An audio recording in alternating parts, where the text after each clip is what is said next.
अमीरुल मोमिनीन लफ्ज भी इब्ने साद ने अपनी तरफ से खत में लिखा। ये जो कहते हैं अमीरुल मोमिनीन लफ्ज लिखा हुआ है, भाई लिखा हुआ वो इब्ने साद की तरफ से लिखा हुआ है, इमाम हुसैन ने नहीं फरमाया। अहले सुन्नत व जमात की पहली किताब तारीख तबरी, अबू जाफर मोहम्मद बिन जरीर अन तबरी ने अपनी किताब तारीख में तारीखुल उमम वल मलूक जिल्द नंबर 5 सफ़ा नंबर 413 और 414 के ऊपर 3 शिकों वाली रवायत को नकल किया है कि इमाम हुसैन ने जो है शर्तें मान ली थी और उन्होंने कहा था कि मुझे यजीद के पास ले चलो या फिर मुझे यहाँ से जाने दो।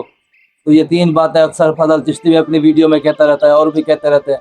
तो इसके मुताल्लिक़ आप क्या कहते हैं कि क्या इमाम हुसैन बैत करने के लिए राज़ी हो गए थे? क्या ये बातें हुई थी? गुजारिश ये है, ये 3 शर्तें हजरत इमाम आली मकाम रज़ी अल्लाह तआला अन्हु ने नहीं रखी थी। अच्छा। ये सब झूठ है, मन घड़त कहानी है, ये एक अपनी तरफ से बेबुनियाद बात बनाई गई है। 3री सदी के बुजुर्ग इमाम तबरी रहमतुल्लाह ताला अलैह, तबरी शरीफ में 4थी जिल्द है, सफ़ा नंबर 225 पे लिखते हैं, आप फरमाते हैं ये सब झूठ है, अफवाह है, लोगों ने अपनी तरफ से बात बनाई है। जो यजीदी लश्कर था उसमें से जो बंदे थे उन्होंने अपनी तरफ से ये बात बना दी।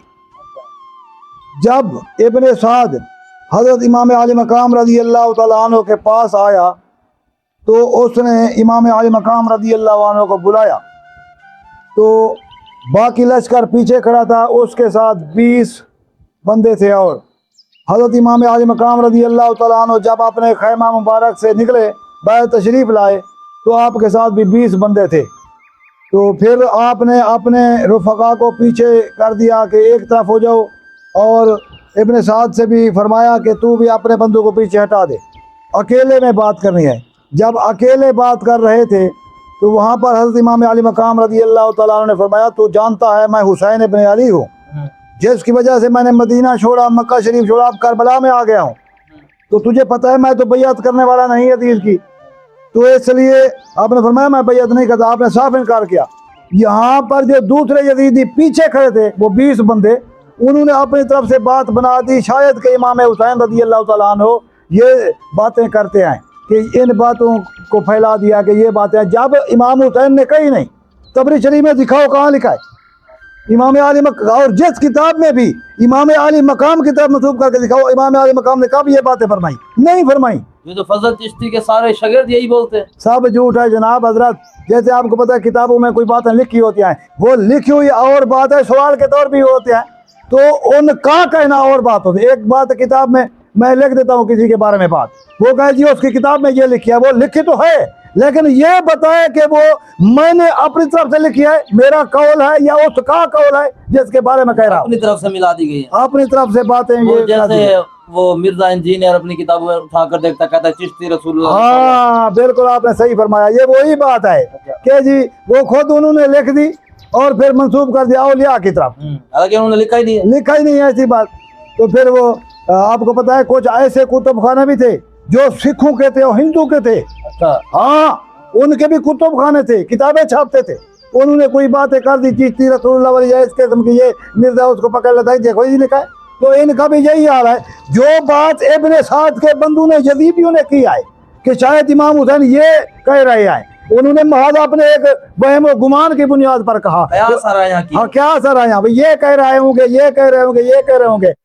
जो इब्ने साद गया था जी। उसने खात के अंदर लिखकर भेज दिया हो, जी वही बात भी तो कर सकता है, वही बात अर्ज कर रहा हूँ। जब तो उन्होंने की ये बात, फिर इब्ने साद ने खुद उनको नहीं कहा भाई ये कहा, उन्होंने आगे आपने तरफ से, फिर आपने तरफ से एक खत लिखा, आगे लिखा हुआ है ये सारी बातें तबरी शरीफ में आए। अच्छा जी उन्होंने कहा, तब इब्ने साद ने फिर जो है लिख दिया अपनी तरफ से अमीरुल मोमिनीन कहकर कि यजीद अमीरुल मोमिनीन तक ये बात पहुंचा दें, फलां है इब्ने ज़ियाद को लिखा। तो ये लफ्ज़ अमीरुल मोमिनीन जो है ये भी उसी का लिखा हुआ है, इब्ने साद का। इमाम हुसैन पाक ने अपनी जुबान अक़दस से नहीं फरमाया। अगर अमीरुल मोमिनीन मानते तो मानते बात ही खत्म हो जाती, बात फिर शहीद क्यों होते? फजल चिश्ती तेरा एक और झूठ बेनकाब हो गया, जालिम इंसान।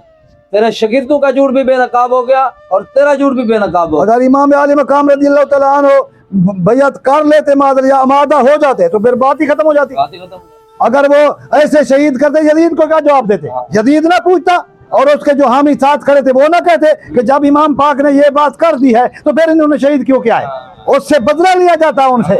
यजीद उनको पकड़ता मारता कि तो जब वो बात जो मनवाई जा रही थी, जब वो बात मान गए तुमने क्यों कतल? हालांकि यजीद का कहना भी यही था ना कि बैयत कर लोगे तो हाँ, फिर मसला नहीं होगा। हाँ, कोई बात नहीं, तो जब ना इमाम- करें तो अगर फिर वो- जैसा भी हो उनसे बैयत करो। मामला तो बैयत का था। वो बैयत का था। अमीरुल मोमिनीन लफ्ज़ भी इब्ने साद ने अपनी तरफ से खत में लिखा। ये जो कहते हैं अमीरुल मोमिनीन लफ्ज़ लिखा हुआ है, भाई लिखा हुआ वो इब्ने साद की तरफ से लिखा हुआ है, इमाम हुसैन ने नहीं फरमाया, इब्ने साद ने अपनी तरफ से ये लिखा, अपनी तरफ से लिख कर भेज दिया। हाँ, यानी इस बात की तस्दीक नहीं है कि इमाम हुसैन ने खुद कहा हो। नहीं, नहीं फरमाया आपने।